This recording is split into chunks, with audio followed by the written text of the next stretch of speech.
Hello everyone and welcome back to the JP on Comms YouTube channel for what is my favourite series here on the channel, and that is of course, as by the title, Creating a Conversation.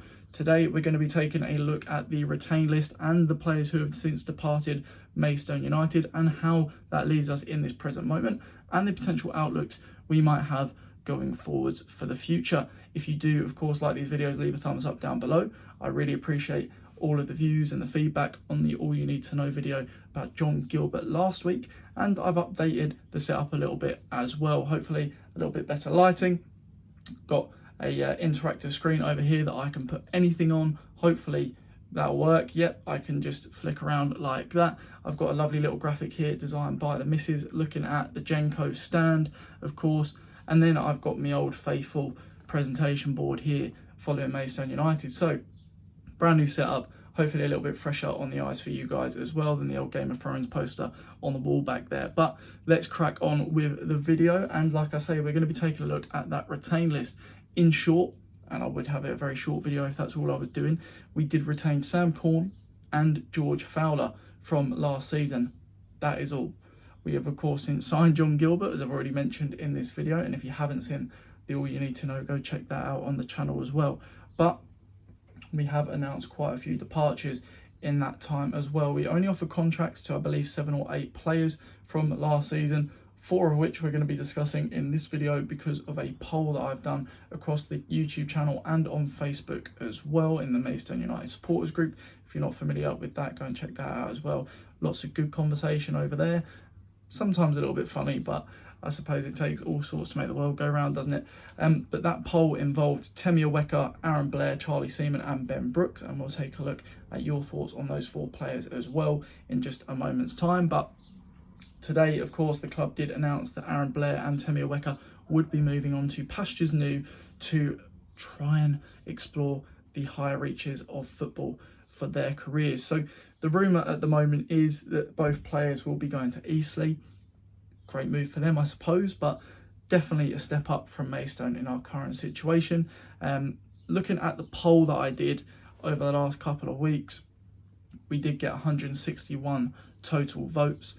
61 votes for Temi, 12 votes for Charlie Seaman, 16 votes for Ben Brooks, and 72 votes for Blair. So well over 70% of the votes, 80% of the votes for just 2 of the players there, of course, both of those being announced as departures today. And that leaves Maidstone in a very difficult position, doesn't it? It leaves us with, as fans, a lot less hope than we probably would have had that we'd keep at least 1 or 2 of the 4 players that I just mentioned. But, you know, it doesn't really give us much of a prospective outlook on next season either. With just 3 players in the whole squad. We had the Off the Line blog today putting on X, which was shared with me. I don't have X, but people do kind of send me posts and stuff from there sometimes. They were talking about how they're going to be doing a sort of preview into Maidstone season and following along with Maidstone this summer, because they're interested to see how you bring in a brand new starting 11 and bench and a couple of reserves for next season, since we only have 3 players. It's clearly attracting attention. And that's the thing I kind of want to discuss briefly in this video. Obviously, as fans, we're going to feel upset. We're going to feel disappointed that our favourite players from last season, I'm assuming all 4 of those players and maybe Alexis, was pretty much everybody's top 5 picks for Player of the Year last year. Maybe George Fowler or Sam Corn in there for some. But those 5 players in particular, I think, you know, in terms of departures, I'm assuming Brooks will go as well. To be honest, Charlie's already gone to Ebbsfleet. That's going to cause quite a few problems within the fan base. You lose quite a lot of trust in the people that make the decisions. You also lose a lot of faith in where we might end up next season, because your best players are going. You've got Charlie joining another National League South club in Ebbsfleet. Makes us feel like we're not competing, and I completely understand that. And from my perspective, I share a little bit of that sentiment as well. It does make it seem like we can't keep up, and we won't keep up. You know, we'd rather redo everything than just hold on to what we've got.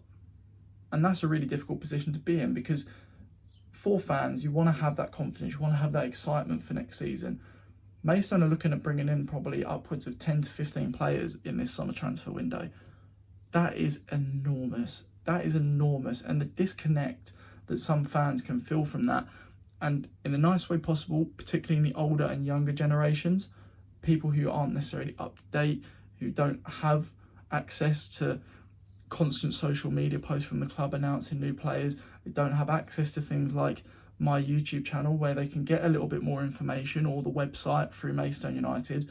They might feel a little bit disconnected. They've got all these new names coming in, all these brand new faces they're going to have to learn. Chances are at least 5 or 6 of them aren't going to work out, which means they'll probably go and be replaced within the first few months of the season. It can cause a huge disruption. Really, really, really difficult for a lot of people to try and grasp and comprehend and try and keep that faith for next season. I understand that. And for me, I think I understand the inside of the club a little bit more. I have a little bit more of an insight than some. Very, very little, might I add. Very, very little. But there's a couple of people I know who work at the club and that sort of thing who, they don't give me information, but they can tell me they're feeling a bit more confident than perhaps the initial outlook might be. And whether that might be, that we might be okay in terms of incomings, we may have a couple of people stay on. I don't know. I don't know what that is in reference to. But for me, I think the main thing we can do as fans is get behind what we've got. At the moment, that's not a lot, but there's going to be more coming in, and it is up to us as fans to encourage new signings to perform as best they can. Let's remember, the team from last season didn't get us promoted. It barely got us into the playoff spots. We was right up there as playoff contenders up until the last game or so of the season, really. And I think what a lot of people need to remember is that there was a lot of players in that squad not offered a contract.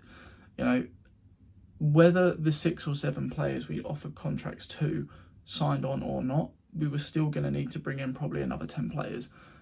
That's a huge, huge revamp, and that's something the club would have known about and would have been expecting for quite a long time. They announced that they'd offered contracts to people, like a month ago now or something like that, a few weeks at least. So they've known for a good period of time that there was going to be a bit of an overhaul at the club. And it's not the first time we've done it. It's not the first time we've brought in players. And I have quite a lot of confidence in our scouting network to bring good players in, because look at what happens to a lot of our first team players from last season. They were either offered a contract, which shows they were good enough and the club thought they were of standard, or B, they're going to go on to bigger and better things that we couldn't stop them from doing in the first place. And that's also an important thing to remember, in my opinion. You can offer players more money, right? Charlie Seaman, for example, may have stayed with Maidstone if we'd offered him the same or more money that Ebbsfleet are offering. I don't know the situation there. But he may have thought, right, Ebbsfleet, they've got as much chance as Maidstone as going up. It's probably a decent move for the career. I'm going to get a bit more money out of it as well. We know about Ebbsfleet's financial problems in the past decade or so and how they pay players. So there may have been quite a hint at that involved in it as well. But for players like Temi and players like Blair, who have said they're leaving to look for higher opportunities, it doesn't matter how much money you offer players like that, and it wouldn't be reasonable with the amount of money we'd have to offer these players to keep them here at the club, because replacements are out there. Yes, they may not be of the quality, but some may be even more. It's not the first time that Maidstone have lost players and would look to bring players in who might potentially be better. Look out throughout the years, we've lost players who have been stalwarts in the side, key figures for seasons and seasons, fan favourites. They've left the club for whatever reason, to go higher, to drop lower, to retire, whatever, to go to competitors, right? But in seasons to come, we've always found new favourites. Most recent years, look at George Fowler, Sam Corn, Juan Luque. They're not Reece Prestige, Stuart Lewis, Joe Alol, Alex Finney. They're not Jay May, they're not Alex Flisher. We have players come and go all the time, and that doesn't mean we can't find more for the future.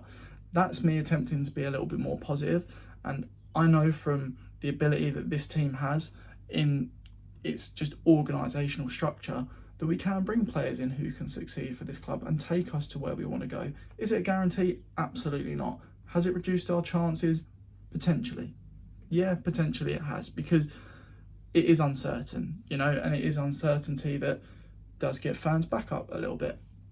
But, at the end of the day, we have to try and do our part as fans to try and remain hopeful, try and remain confident that the team will be okay for next season, and the squad, considering that George Elokobi and Craig Fagan at present at least are still staying with the club, and we've actually retained two of our key figures from previous seasons and already got a very good potential signing it through the door, early doors, that things are sort of, underway. The process is currently rolling, and I think we need to take a little bit more time to try and assess the situation, just take a little bit more time to sort of think about where we are in the future, because as we know, there is sort of limitations that we have in terms of the financial side of things.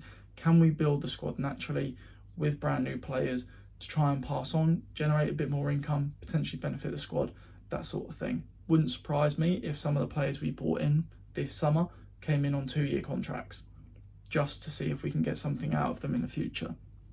That would be my sort of guess. Again, it's just a guess, I don't know anything, but I think that's probably what we try and look to do.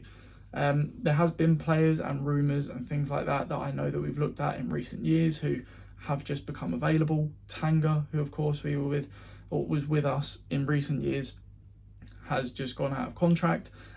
Joe Pigott, I think, is going out of contract. He may fancy a drop down, albeit quite a big drop. May fancy a drop down.